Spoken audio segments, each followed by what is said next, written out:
So this is what a web development does. But besides that, there are many other topics. So for example, configuring servers and hosting applications. It's like you might see some Apache configuration, some Nginx configuration. Sometimes even in smaller companies, you have to do everything, including that. And then you have, let's say, deployment pipelines, you have quality control and management, maybe even project management, because no one is stepping up and you have to fill the void because no one knows what to do, right? And then they just listen to you. By the way, this is a good trick for getting promoted, because if no one is willing to step up to fill the leadership gap, then you can do it. And even if in your first couple of years, people will listen to you and they will promote you because they trust you, and you can take more responsibility. Money always follows responsibility, and it's not necessarily the other way around. So just imagine if you want a raise, there is the market where like getting a raise is possible. You just go to your manager and say, listen, I want a raise because I have this offer. But during tough times, they say, oh, you have an offer, great, good luck. And you're just, in that case, you don't get any raises. But if you deliver 100%, there is a huge shortage of from these types of people. So this means to you that if you fill the management void, then it's evident that people will eventually promote you so that you can use your skills better. All right, and the last thing is, of course, UX team. UX is user experience. It's very important as well, because imagine you code some software, but who is going to use it, right? And if you don't meet the user's needs, then there is a problem. This is why back in the days when there were front-end and back-end specializations, whenever the back-end developers did some user-facing stuff, they of course knew how to do HTML, CSS, it was easy to them, but the websites look, or for example, their payment interfaces looked really, really bad.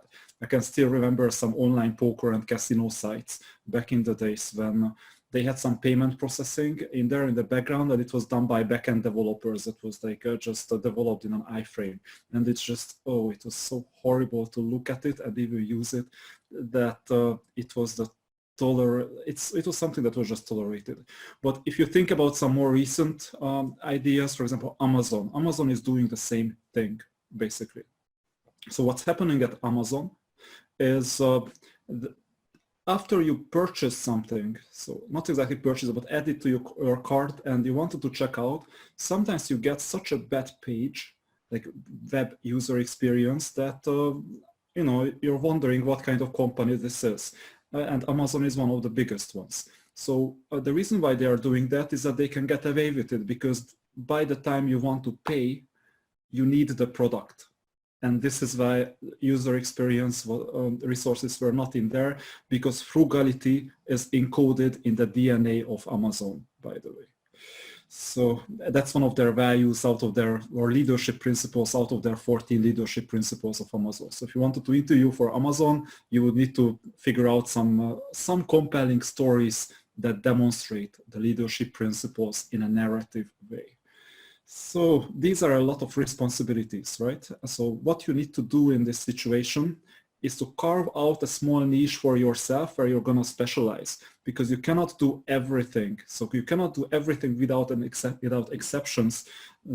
Do front-end development, back-end development, all the programming languages like JavaScript, PHP, Ruby, Python, Java, .NET, and so on, like learning everything. If you know everything, then you know nothing, because everything is like infinite. So it takes an infinite amount of time to learn everything, right? And given you don't have infinite amount of time, and in fact you reach very close to 0% of infinity, a true generalist knows nothing at all. This is why even those who think of themselves as generalists are in fact specialists, they just don't know about it.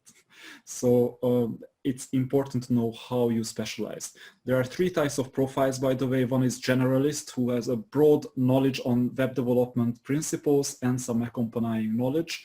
There is a specialist who knows things very, very well, like one topic. For example, I worked with an Android developer once, and this Android developer knew very well like how to develop Android software in his language. But then he asked me like very basic HTML questions. He had no clue about HTML at all. And you know, HTML, it's like, this is where we start most of the bootcamps actually, because it's super easy and you can get started with the first project just by writing some very simple pages. I mean, I can show this to you even. Let me see, I need some sort of a window to share. Yeah, I should have prepared it, but you know, it happens sometimes. So for example, if you go to codepen.io, then, or actually codesandbox.io would be better, but I just demonstrate it in CodePen because it's easier and faster. So it's like start coding, it is just one click. With CodeSandbox it's 2 clicks. You know, HTML is very much like what you see is what you get. So you type something like H1 web development job titles /H1. Now that I'm finished, you see it appears here. And then let's say unordered list item, front-end developer /list item unordered list. And then you can continue with some other stuff. It's that easy to write this. And then you can even copy paste, you see? And I'm not even sure if it's like with a hyphen on the backend, because I prefer like backend like this, but for consistency, I will write it like this. You see, this is HTML. You can write tables, unordered lists, everything else. And with CSS, you could say something like whatever, all the list items should have color green. There you go. Whatever this means, and now it's green, you see. So, and maybe space it around, so padding, something like 0.5 rem. And there you go, now it's spaced around a bit better. So that's the idea. This is what a front-end developer does, by the way. So you need to specialize, that's important. Or actually, it's not what the front-end developer does, it's just the beginning, the very beginning. So you need to figure out how to specialize, and to know what you need to specialize in. There are the different programming languages, first of all, what you need to really do. So for example, you see this React, Angular, Vue, and Svelte. These are front-end frameworks or libraries, because React is just a library, even though it's the most popular one. So you choose one, you will find a job anyway. So if you think about this, like for example, let's pretend that we're in Houston, all right? So Houston web developer React, for example, jobs. There you go. And then you see like in any city basically, but it doesn't really matter because it's remote time, you know, and the next few months it's gonna be remote time most likely for most of the world. And software can be developed. You see like ziprecruiter.com, 91 to 151K. Not bad. Of course, not for beginners, so I don't want to send this misleading impression that oh, you just need to join a program and then you will make more than 100K. And with just buying it, you know, like whatever amount of money you dump down on the program, you will get this. So your ROI is like whatever, 25,700%, right? This is what the fake gurus do. No. So here, basically what's happening is you see this React developer job, it's not a junior job necessarily. It is possible to get even like 200K as a beginner. It is possible, but it's very, very hard, and you need to take a lot of effort into it. Ins and outs of interviewing, and you need to be very good at it. And it's, for most people, it's not a half-a-year journey, but for some it is, and for a few, they can do it. And another trick that I would like to show you about this is that, let's stay with React. If you add pay scale in front of it, then you get a payscale.com link. And here you see that the average salary of a front-end developer in Houston, 67,300. And then I really hope that this is going to work out. I'm not sure, because lately I need to log in to Payscale to access it, but still, this is an average front-end developer. And if you want to see what specializations you need to take, one hint is like, let's say you write blockchain developer, and on LinkedIn, if you do that, then you're gonna get a lot of contacts right away. So here you see experienced FX front-end developer salaries, and here you see some specializations, but it's right now blurred out because I haven't logged in. And it's as well as skills that affect salaries. You can see it on the pay scale side. You will see something similar quite soon on the slides as well. And there is another one, by the way, levels, not labels, levels.fyi with it because it's source. And there you can see how much money an entry-level software engineer earns, for example, at Google. I'm not saying it's easy.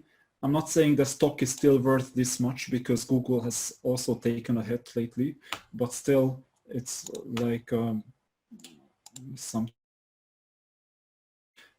orientation. So let's get back to the different specialization options. So if you want to do something in front end, then you select the framework. You select how you want to write JavaScript, whether you want to use TypeScript or not. jQuery is more in the past, so it's like it's still needed as a skill because we need to maintain legacy applications. So applications that have been developed for years and years and years. And now that I've been talking for about 20 minutes or so, there are still no questions, by the way, but still encouraging you. I'm checking if I'm speaking into the right microphone. And in fact, I'm moving the microphone a bit closer so that the sound is going to be better. But with that, I also pressed the slide move down. So let's go in order. This was just foreshadowing. There you go. So let's find a good place for the microphone with the other computer. All right. So now you see the backend development as well. There are different languages. Python is the one that many people are betting on, but there is of course Java because Java has a very strong history. There is PHP still around, although it's getting a bit more out of fashion, more and more, although there is a lot of software to be maintained in PHP. And Golang, for example, you have a lot of options. And of course, it's not for web developers, but there is also C++, which is if you need some machine optimized code, and which is very close to the machine. By the way, I worked with C++ developers as well back in the days in a company, in an ad tech company where I did the client side. There was an API team for the server side who was like in PHP, for example, and they were in touch with microservices and the real backend. And the real backend where they had some C++ developers. Then you have some database management, transaction handling. Just think about it. If you go to your bank website and you want to make a transfer because you want to buy something, for example, and then they say, oh, they deducted the money from your account, but they didn't create the transaction itself properly, so the other person will not get the transfer and the bank will keep the money because it's not, you cannot recover it anymore. Think about it, how would that feel, right? This is what database management is all about, because in case of transactional systems, we need to have a database record of what is going on. And this is a persistent, so it stays. Even banks keep your data for 3 or 5 years. Not sure, we'll have to see their GDPR or whatever, like California Data Protection Act, or I don't know, whichever legislation they are in. But this is also something important. And then every single developer needs to know, or at least most, version control systems. Like you have Git, where you collaborate with other people and write software. And then there is GitHub and GitLab built on top of it. You can just choose one. So they are very similar in nature. GitHub is a Microsoft product and GitLab is not.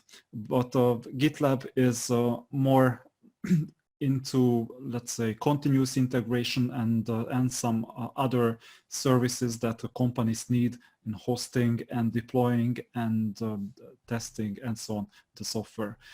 So these are all different options. In a specialization, back in the days, there was this stack called lamp stack. So you can stack the skills. You learn one skill and you stack another one on top. And then with the stacking, you're gonna have a specialization that is gonna be valuable. So there was in the mid 2000s, so 2005, 2006, LAMP stack was really popular. Oh, I forgot what it means. Let's see if I can remember. So LAMP is Linux, so it's like we have to know Linux. Apache, that's the server web server, like the hosting configuration. P is Python, and M. MongoDB, I think, but no. Let's see. I'll have to Google for LAMP because I forgot it. I never used it, by the way. So LAMP stack. What is the abbreviation? And let's see. MySQL, yeah, of course, because you have PHP and MySQL, and its P is PHP. So A is Apache, L is Linux, and so on. This was the past. It was really popular back in the days because that was all you needed for a server-generated website to be hosted. Now there are things like mean stack and MERN stack. So M is Mongo, E is Express, that's a JavaScript-based web server, A is Angular, and N is Node, because you have a Node.js JavaScript running on the server. But you also have MERN, where Angular is replaced by React. And if you have these skills, then you can start checking more things. So you can check the checklist of a job ad. For example, you go to stackoverflow.com, or let's say how to close Vim. All right, so you don't know how to close Vim, that's a text editor, and you by accident you end up on stackoverflow.com. There you go. I think it's the most popular question on stackoverflow.com. So how to exit Vim, right? This is what software developers do most of the time. They end up on Stack Overflow to answer their questions. And then if you check on the right, you have things like senior Python engineer, front-end React.js. Let's see what we can do to make 65 to 90,000 euros plus paid relocation plus visa sponsorship in Munich. By the way, if you think that you need German to work in Germany, you're mistaken. No, English is enough for most of the positions. So let's see. Even easy applied. You don't even need a resume. You just need a LinkedIn profile, I think, or Stack Overflow profile. Who knows? So let's see. Remote work is possible. Minimum 2-3 days on site. This is not going to work out in the next few weeks. So let's see. Tech stack is like this. They have JavaScript, React, and Redux. Redux is combined with React. It's a framework built on top of it. So it's like it does state management for React. Then you have these things like GraphQL. It's also some very good skill to have. Test-driven development and Agile. By the way, there is Golang, but there is a chance you won't deal with it. Java, but you won't deal with it. Kotlin, but you won't deal with it. Node, microservices maybe, and it's Amazon Web Services. It's some cloud technology. It's worth learning cloud technologies as well. And then you have Agile, Git, continuous integration, continuous deployment or delivery, and test-driven development again. It's like they repeat themselves. Dev culture, this is for the behavioral interview. Qualification and what you should bring, that's another thing. And this is where you should start checking what is going on. So profound knowledge in building amazing single-page application front-ends with React and Redux. There you go. Do you know this or not? Possibly yes. You love to work UX-driven. So if you like UX, you just need to read a book about it and you know that you can collaborate with other UX people. Then that works as well. Let's see what is going on in the meantime, because I will have to check, because it seems that one of you is unmuted right now. Participants, there you go. I'll mute one of you, yeah. And there you go. So I muted someone because I had like this deep breathing. So UX driven to master improvements and create new features. Then you have like Great software craftsmanship and Solid, you Google Solid what it is, you know it for the interview, and maybe do some programming where you reflect that. You bring coaching experience, that's something else, professional English skills, creativity, impact. All right, this is a very easy job because all they ask is React, Redux, and single page application development. So anyone could basically get it like all day. And even though the budget is 65 to 90,000 euros, it was here because it's a candidate-friendly job ad where the salaries are exposed. Oftentimes, if you have the experience and the track record, you can shoot higher. So it's possible to shoot higher than 90K. Yeah. So, but not as a beginner. So you need to have your visibility, marketing track record, and also your portfolio ready and your contributions on GitHub to consider this, and even then you will start at the lower part. So don't really think that that you would shoot for 100K, for example, in this Munich job. So you see that we have all these things, and that's kind of an easy one. Let's see another one. I would like to see one where there is something that we don't know. For example, imagine that you have never seen Node.js, and even though you know Redux, you have no idea what MobX is. By the way, MobX is the not immutable state management library. So it's for React. But you just keep Redux. You have no idea about MobX. And let's say React hooks, you can learn it, and context too. But you don't know Webpack very well. You can just create applications with create React app, and that's enough for you. Webpack, you know, let's suppose, because it's obvious. We even teach it in the bootcamp. And well, beautiful UIs, that's subjective. So whatever this means.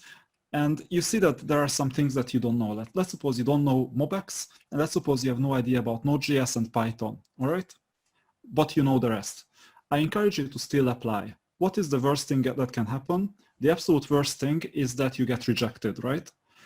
And you get rejected without an interview because either some automated tool filters your resume out because you don't have enough keywords. What's the solution? Write a resume that has better keywords and write a job title that matches what the job qualification is.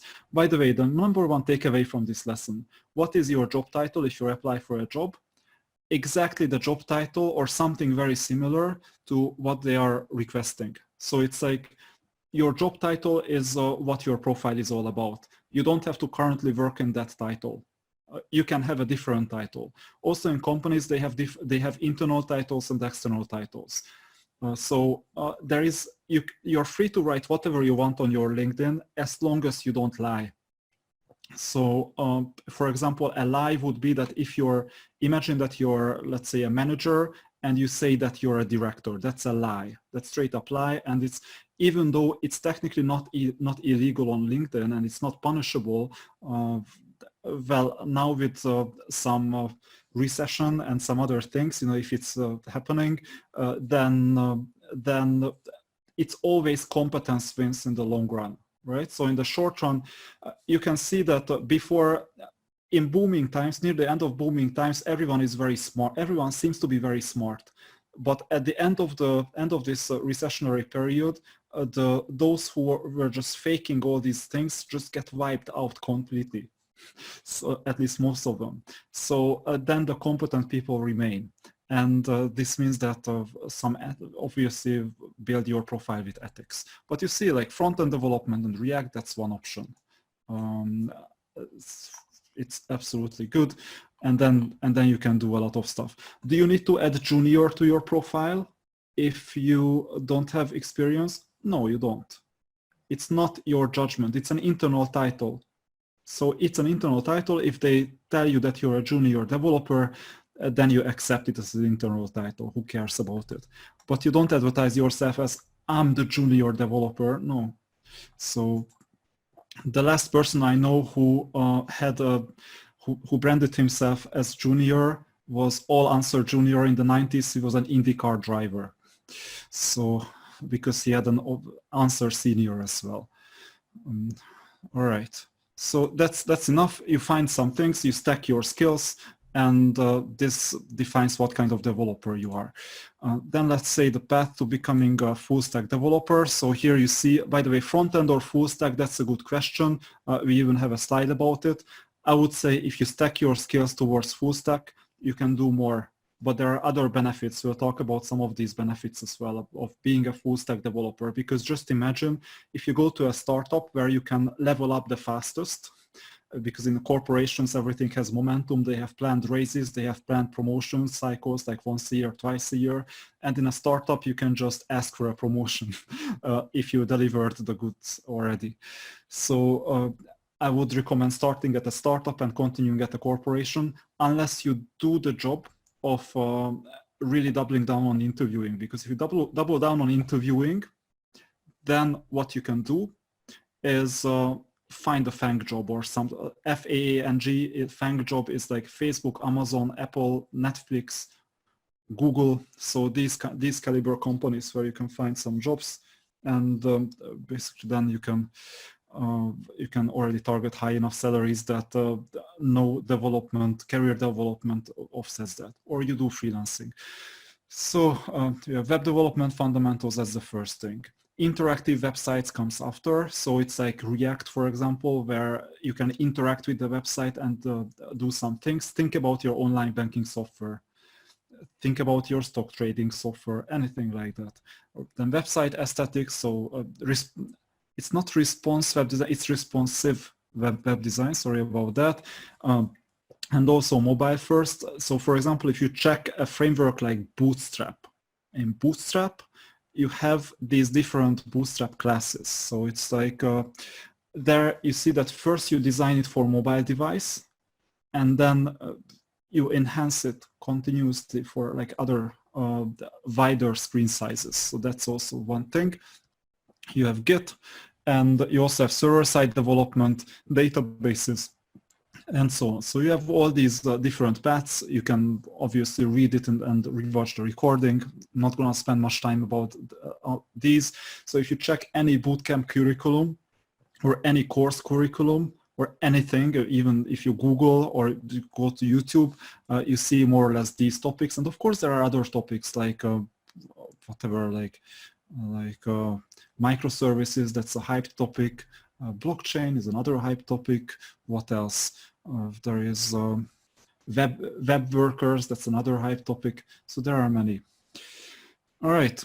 Jobs outlook for web development. So this is a pay scale type of curve. And in here you see like these are American data. These are kind of low because like intentionally kept low so that we are not starting so that we're not gonna get into, let's say, some debate with CoffeeZilla or whoever else, you know, because we're not about deceiving people. We're rather about giving value, right? So it's like are not gonna be like $1,000 or whatever, like racks in the hood and all these other things, but rather like real data. And this is something reasonable. And in fact, it can be more, like depending on the state, depending on the country. You just saw up to 95,000 euro in Munich, and the euro dollar, it's like almost the same now. So you see, and you have also seen some, it is possible to get an internship for $180,000, by the way. It is possible. Is it likely? No, but it is possible.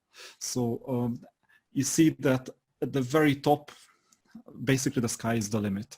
And here the end of the dark blue region is like $93,670. When was it? Like 2019? Yeah, April 12th. So it's 1 year ago, but not much changed, and web development is still in demand. And a lot of software companies, tech companies are booming right now because people are at home. Just think about it. And we need a lot of software right now, even collaboration tools. So if there is one sector that's affected by this whole situation the least, it's software development. So that's the good news. And by the way, growth was estimated 15% yearly, and demand is continuously higher than supply. And there is more and more demand. In fact, I have an example in Hungary where there is a specific bootcamp I'm not going to name. They are in touch with a company, So the company finances that bootcamp. And the students who finish that course are 90% of them at least are automatically hired by that specific company, even if they don't know anything. And this is because they had to have some hiring quota. And they will do something with these developers. They will continue training them or something. But it's such a big issue that people, like managers, have to show numbers. And this was the best option for them back in the days. Of course, with less and less money and crisis, it will change. But, you know, who knows? Who knows when this purification process is going to end. So maybe we'll need to launch Project Purity from Fallout 3, the game. Who knows? So let's see, how do I get a web developer job? Here, let's focus on two specific personas. So it's like two situations. One of them is, let's say, persona 1. They know like absolutely nothing about software development except that it's cool and a lot of people do cool stuff with it and have no degree. What is the fastest way to do that? There is, well, either a bootcamp program or some sort of course curriculum. So it's like multiple courses, and possibly like takelessons.com and something else. It's also a possibility that you get some consultations and some other stuff, and self-study. But the problem with the self-study, by the way, and it's gonna be interesting because it's not a problem for everyone. For me, self-study has not been a problem. But for many people, the problem with self-study is the difference between focused and diffuse work. So when people focus, then just imagine that this is where the area of focus is. So you're focusing here, but your solution is here. So you need to have this knowledge that it's already in your brain, but it's here.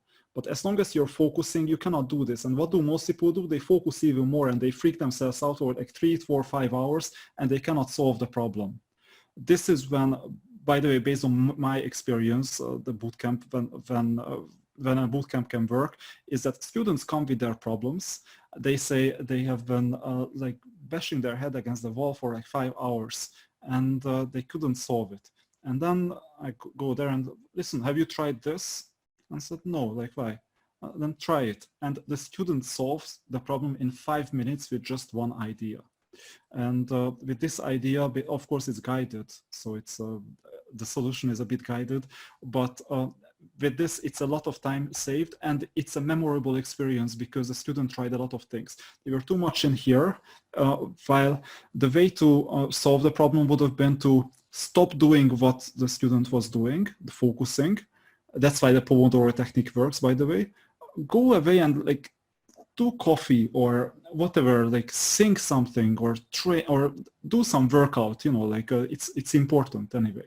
Like a 5-minute workout or something energizing, or watch some music, or I don't know. Do something that has nothing to do with development. And then you come back, and while your brain is not focusing, the diffuse mode appears. And with diffuse thinking, you start connecting the dots. You start connecting things. So it's like not here, but it's like you're starting connecting everything, and then you can magically solve the problem. Try it out before you go to sleep. That's when you have the most brilliant ideas most of the time. That's why many people keep a notepad next to their bed. So it's a possibility because you wake up the next day and you see brilliant ideas. So if you can do that, self-study could be for you, who knows? If not, and you want to have some shortcut, then bootcamp could be the fastest. University is also an option, or college, but it takes time.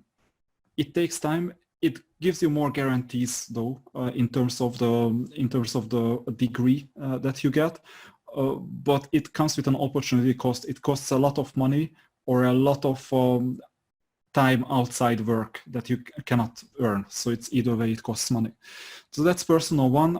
I would encourage self-study or bootcamp. Depending on the type. Persona 2, it's like no verifiable experience, but there is like someone was like an electrical engineer, mechanical engineer, design engineer, mathematician, whatever else. So it's something that's loosely connected. In that case, once again, some self-study or course taking or some private tutoring or bootcamp or anything else can just quickly transition that degree into software development, and then you can take a job relatively fast, but build on your skills in that case. So if you have some math degree, for example, then I would look into cryptography for sure, or I would look into robotics, or I would look into financial trading, data science, something that you understand because you know the underlying mathematical models and you build on your strengths. If you have no idea about math, so it's like, you know that 12 times 10 is 120, but you have difficulty with 12 times 12, right? And it's on that level, let alone like derivatives, integrals, infinite sequences, whatever else, and the linear algebra. If you don't know all these things, then data science might not be the right thing for you right now. Just saying. Robotics might not be the right thing, like self-driving cars and all these things. Image processing might not be the right thing right now. So build on top of what you know, and stack your skills, even if they come from elsewhere. So how do I get a web developer job? My question is, what do you want? So do you want to work with a startup, with an established company but not too big, publicly traded company, or top of the top? Do you want to do employment, or do you want to be self-employed? If you're self-employed, then do you want to do contracting, which is like an employee, but basically you have some more freedom and less security, so contractors can get terminated at any time? Or do you want to do freelancer or a gig worker? A gig worker is someone who, let's say, goes on Fiverr and provides the same gig all the time, like provides website development, full funnel marketing, whatever else. So that's the question. And whatever happens, you need whatever your goals are, you need a couple of things.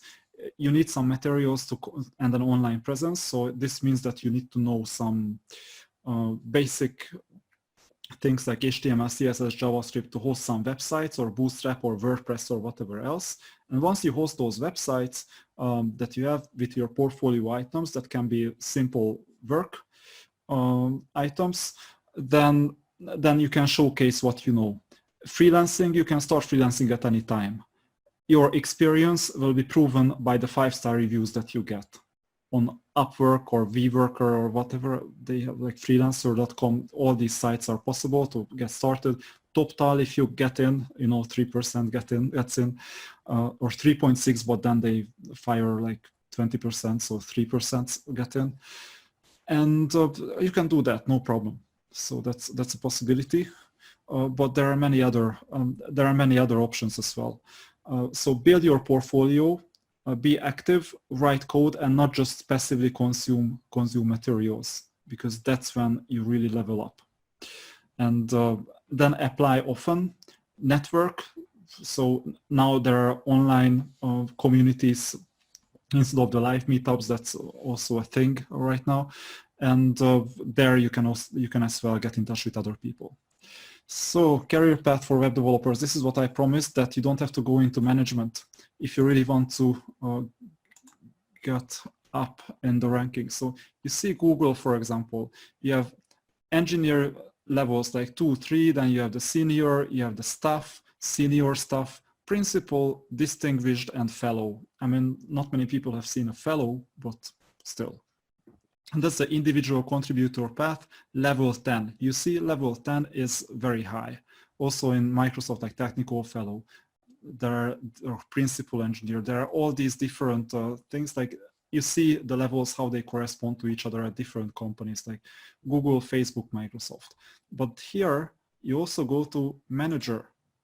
And in manager, they start at level 5, but you see that the vice president is level 10 and SVP level 11.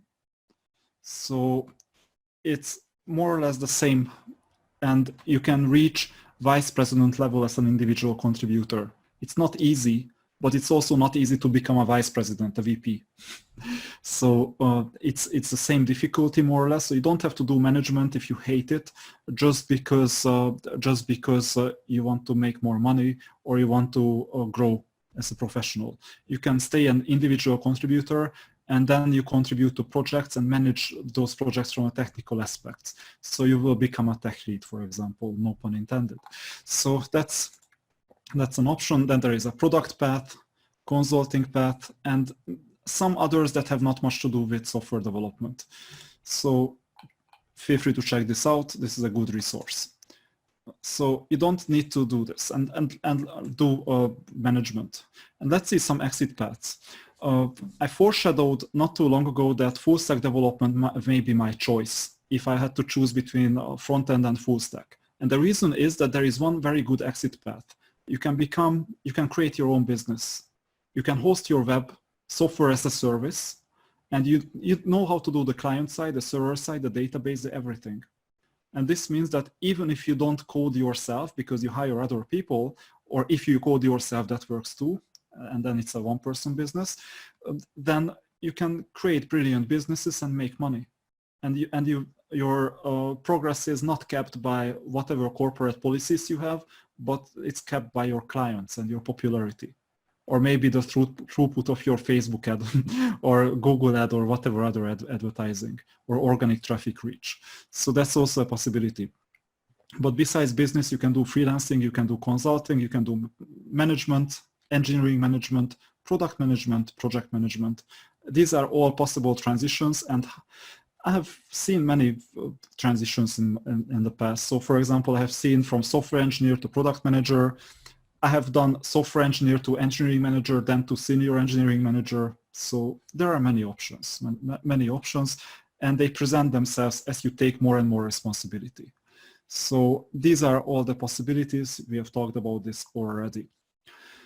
Then let's see, we thought about this too, like self-study, courses, Googling, Bootcamp, college, university. We covered all this before. Both are options, or all of them are options, but all of them have benefits and drawbacks, of course, depending on what your goals are. So you need to ask yourself the questions that we had somewhere up here. Where was it? No, it's like somewhere. Let's see here. Like, how do I get, like, what kind of job do you want? And then you will see like what you can do to reach it, and what vehicles help you reach it the fastest. Then how the right bootcamp can help you. This was the story that I talked about, like problem solving muscle. Like when you focus too much, you put yourself in a box, and you need to get out of this box. So Google the Pomodoro technique, 25 minutes focused work, 5 minutes pause that you don't even look at the screen. And don't do something addictive like social media, because then you will not be able to get back to work after 5 minutes. But do something good that helps you focus afterwards, and then you make the connections during the pauses. If this helps you and you can do things alone, then self-study might be the right for you. If you cannot do that, it's also a possibility you cannot do it. Then that's another question. Like then join someone who can help you. And let's see the questions, because I can see 2 questions. So hello, would you be able to email this PowerPoint presentation after it? Yeah, Fassi answered already. You will get the recording link and PPT in a day or 2. So this is the answer to your question. So you see, I can read the questions too. Feel free to formulate your questions, by the way. We're about to end. So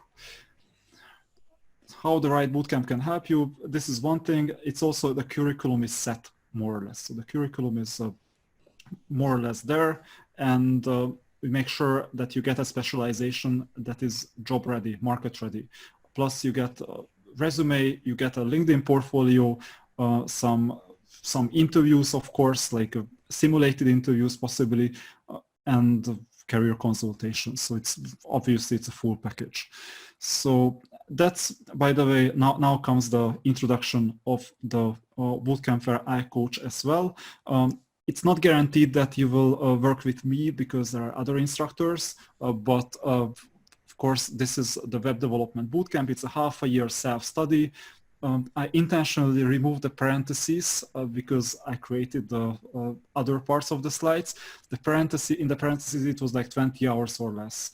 The reason why I removed the 20 hours or less is that if you put in more than 20 hours, your chance of success increases. That's of course not just chance of success, the chance of massive success increases, because it's possible to go through it, but I cannot guarantee, like if let's say 3 plus 2 is difficult for you right now, and you have a hard time sending an email, in that case, there is a problem, right? And that problem there is a knowledge gap, and that knowledge gap has to be filled, and it takes time. Different people have different trajectory. For some people, it's more than enough. For others, like 15 hours a week even, or 10 hours per week. For others, just going through the courses and understanding what is going on. For some courses, it might take like 50 hours, 60 hours, who knows? So it's per week. So it's up to the individual, and obviously if the pacing is not working out, in that case there is support as well as to, let's say, join another cohort or something. So 24, 26 weeks. Why web development? You will be able to read it from the slides. So it's like, it's now is the right time as well, but it's always the right time because there is shortage. It's not a shortage from people who would like to apply for jobs. It's shortage of people who can do the job. And we will practice how to do the job because, you know, we're going to have 5 projects throughout the bootcamp session where these are going to be your portfolio items. So, for example, a Django project, for example, a Node.js project, like server-side API, and the client-side in React, and so on. So it's like even a website with SaaS and possibly Bootstrap if you would like to include it.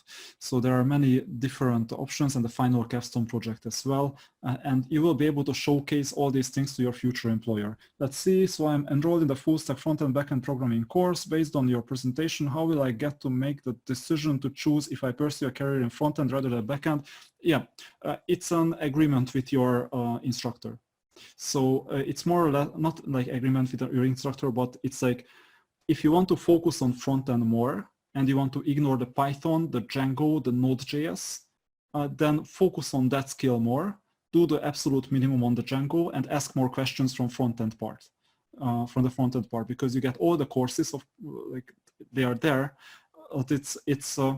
I have had this situation before that someone said, oh, listen, this Python is not really for me, and this Django and this data science, and or not data, like the machine learning and like data visualization and so on from the server. I would like to do React development. And I said, all right, then double down on that, do the absolute minimum for the server side. Later, don't host your server side portfolio items. By the way, we're hosting many of these things in like GitHub pages, the client side projects, but the server side we don't. But at least have some understanding on server side development because you will cooperate with them.